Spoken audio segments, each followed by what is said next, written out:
तो गोपी चंद देखते हैं कि माँ तू रो रही हो,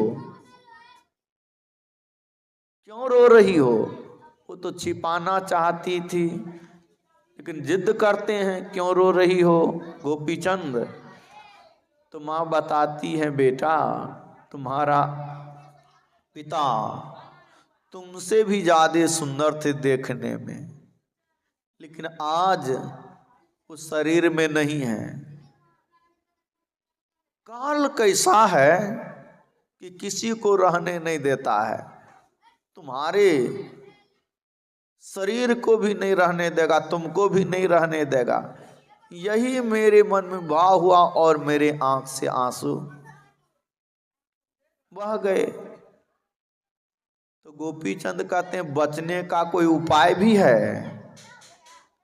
माता ही कहती हैं उपाय यही है, यदि तुम गोरखनाथ से दीक्षा लेकर के अब भजन करो तो बच जाओगे। यहां शरीर के भाव में नहीं कहा गया है।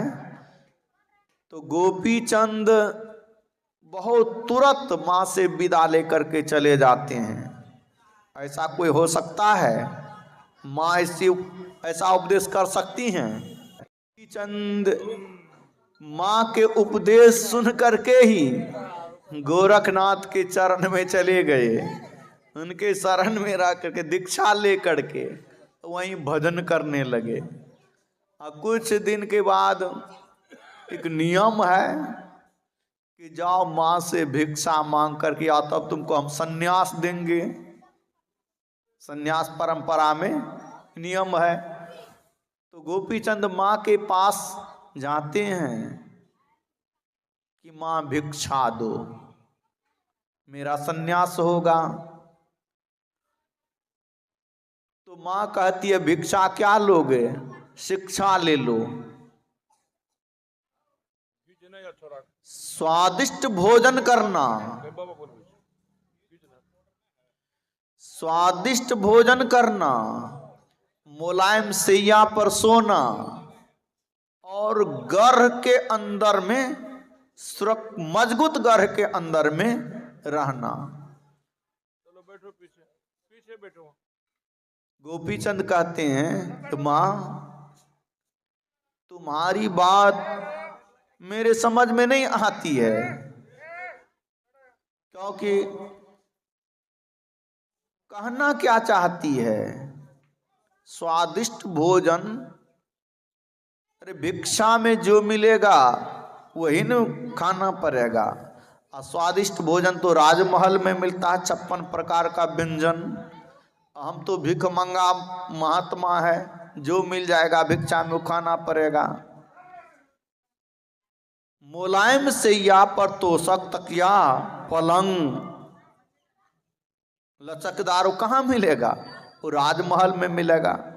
हमको तो गाछ के नीचे सोना पड़ेगा, घर तो है नहीं। और मजबूत गर्ह, सुरक्षित गर्ह में वो तो राजमहल है। और तू बिल्कुल उल्टी बात बता रही है। बोले बेटा तू समझा नहीं। अधिक भोजन लगने पर, अधिक भोजन लगने पर नमक सत्तू यदि खाया जाता है तो वो भी बहुत स्वादिष्ट लगता है। अब भूख नहीं है तो रसगुल्लो अच्छा नहीं लगता है, 56 प्रकार का व्यंजन भी अच्छा नहीं। मतलब अधिक भूख लगने पर भोजन करना। मुलायम सैया पर सोने का मतलब अधिक नींद लगे तो जहां तू सो जाएगा, गाछ के नीचे घास पर भी सो जाएगा, पत्थर पर भी सो जाएगा, तो पत्थर गड़ेगा देह में नहीं। और मजबूत गर्ह संसार में कहीं नहीं है। मजबूत सुरक्षित गर्ह यदि रहता तो वहां दुश्मनों का आक्रमण नहीं होता, लेकिन वहां भी दुश्मन आक्रमण करते हैं, वहां भी वहां के रहने वाले लोग भी मर जाते हैं। ये तो बाहरी दुश्मन, भीतर में भी हमारे दुश्मन कितने हैं। वहां मजबूत और सुरक्षित गर्ह है सत्संग। सत्संग वहां कोई दुश्मन तो नहीं आएगा। बाहरी दुश्मन भी यदि आ जाएगा तो ऐसा नहीं सुने होंगे कि किसी को सत्संग में बैठा है मार दिया है। यदि किन शायद कोई दुश्मन आ भी जाए तो मार नहीं पाता है। आपको याद होगा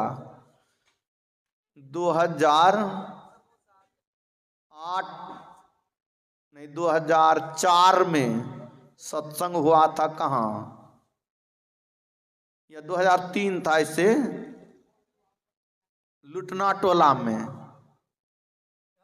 हाँ, अनुमंडलीय सत्संग था। साई स्वामी जी महाराज मंच पर विराजमान हुए। अब बाबा आते थे तो सब लोग उथल पुथल हो जाते थे। उसी बीच में एक दुश्मन साध लिया अपनी दुश्मनी कि गोली मार देंगे, और जिसको मारना था वो मंचे पर थे, मंच पर बाबा के साथ में आ गए थे, और नीचे से एक आदमी गोली मार चला दिए।